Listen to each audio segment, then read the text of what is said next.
Hi, and welcome to this live reading from Wolf's Beautiful Beast, The Untold Stories, Book 3 by Suzanna Lynn, and this is presented by Itsy Bitsy Book Bits. Chapter 1. Some people know me as the Big Bad Wolf, a monster so vile it terrorized a little red-cloaked girl only to end up eating her grandmother. Or a bloodthirsty creature that chases and destroys the homes of little pigs. Others say I am the Beast, a soul cursed by a sorceress who captures a young maiden and holds her up in his castle. However, the stories have it wrong, at least partially. I am neither, yet I am all, the monstrous creature history painted me to be. My name is Lycus. I was once a resident of the land of Oz, until I was cursed by a wicked witch and doomed to take the form of a white wolf every night. For 18 years, I stood guard outside the tower of the young woman they called Rapunzel, waiting for her to be freed and to take up her rightful place on the throne of Oz. As luck would have it, a girl named Red helped rescue the princess, and I was released from the spell, finally allowed to gaze at the moon with my human eyes. Once freed, Red, Rapunzel, and I set out to find the land of Oz.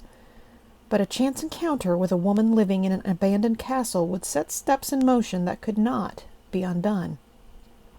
Soon after, I would be branded a beast, putting myself and my two new friends in grave danger. Let me tell you my untold story. Chapter 2. The moon was high in the night sky as I ran through the damp forest, the air icy and crisp. Clumps of snow littered the ground where the trees had not allowed the sun's rays to kiss the forest floor.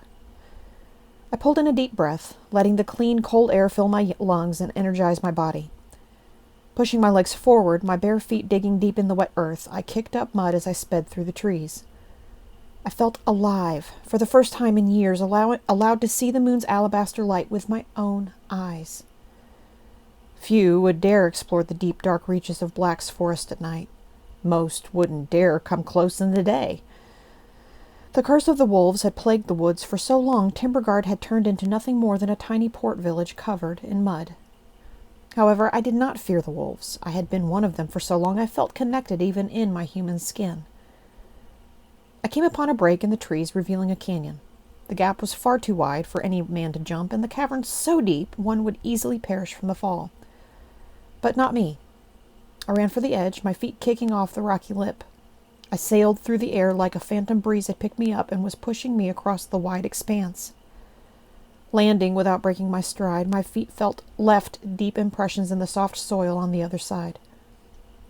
I pushed on, flying through the underbrush and low-hanging limbs. The deeper into the forest I ventured, the denser the foliage became. Grabbing my arms and legs like goblins, thorns and branches assaulted me. I slowed when the warm smell of burning wood assaulted my senses. I was still a good mile away, but the wolf in me could smell it. My hearing was acute. I could tell the wolves had migrated to this deep part of the forest. Once the job of protecting the tower was done, they were left without purpose. They only knew one thing: destruction. They had most likely been keeping tabs on me since the very moment I stepped foot in the woods. I was now their prey, no longer part of the pack. Stepping past an outcropping of trees, I was greeted by a burned wasteland. Blackened tree corpses lay on the scorched earth. As far as the eye could see, the ground was covered in glowing orange embers. However, these weren't the embers of a recent forest fire. This was a curse, a powerful spell cast to keep the wolves out of the kingdom of Bruin. When I first came to the forest, cursed to spend my nights as the guard dog to a hag and little girl who lived in a tower, the king of Bruin enlisted the help of a dark fairy who created a fire so hot it was considered as volatile as dragon's breath. The magic clung to the land, keeping the embers alive for all these years. I pulled the satchel from my shoulder and dropped it to the ground at my feet. Stooping, I opened the flap and pulled out a small metal box wrapped in spare scraps of leather. I laid the box on its side near the edge of the field and used a knife to flip several of the hot embers into the box. Once full, I closed the box and wrapped it in the tanned hides before slipping it in my pack. The embers burned hot, but the metal and leather would keep it from catching fire. That was the beauty of the magic. I pulled the satchel over my head, bringing it across my body. I was ready to go, but the local residents of the forest had other plans. I heard them before I saw them. The soft snap of a twig, the quick intake of breath as one of them sniffed the air, the movement of a low-hanging branch as it rubbed against another. I was surrounded. I knew this game well. Surrounding the quarry made an easy kill. I didn't know if they would recognize my scent, having spent most of my time in wolf form. It might mean I smelled different as a human. But I wasn't going to stand around and get mauled to death either. As the creatures closed in, tightening their formation, they created a semicircle around me, the burning field at my back. They had me. However, what they did not know was that I was planning on an encounter with them.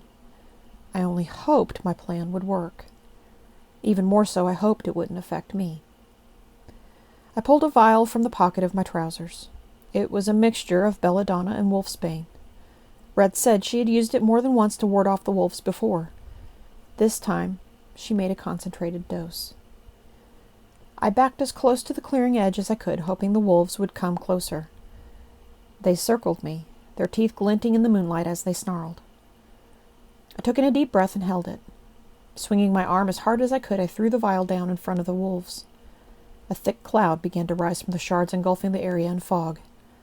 The wolves whined, pawing at their faces as they backed away. One took off running while another dropped, falling asleep.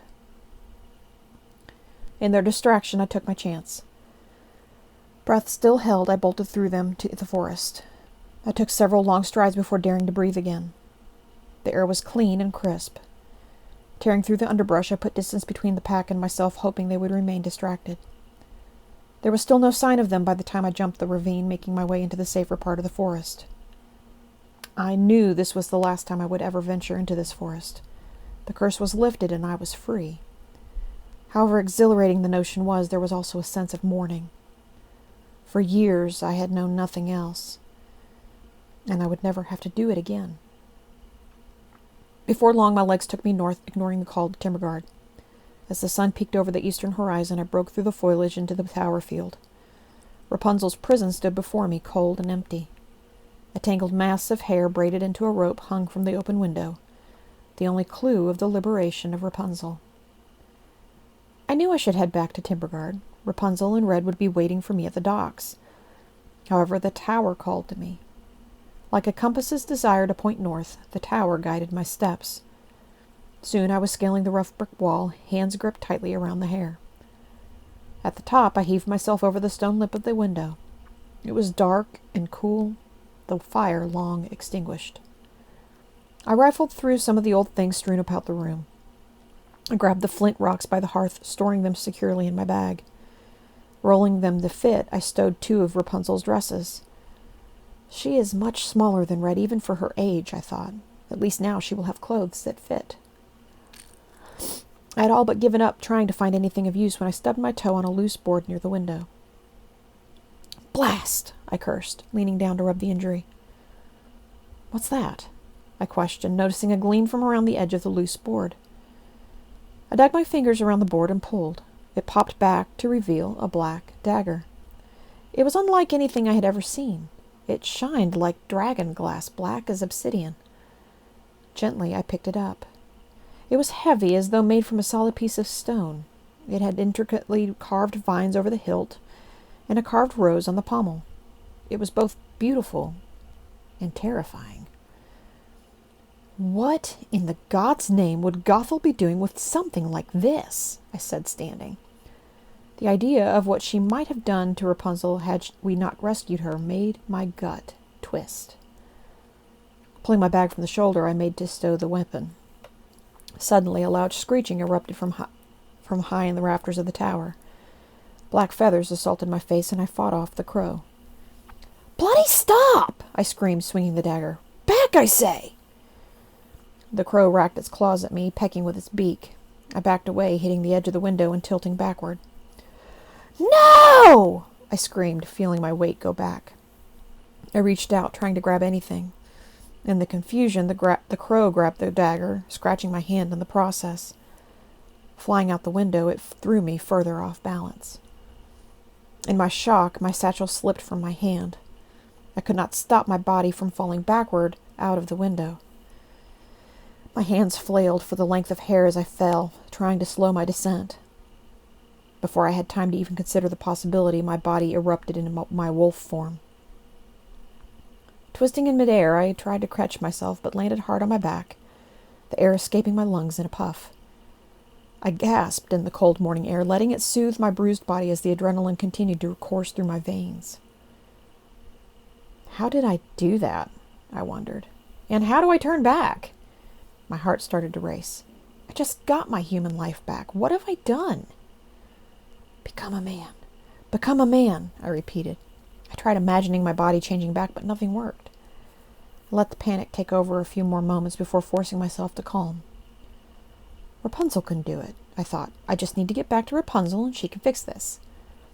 I sniffed around, finding my satchel.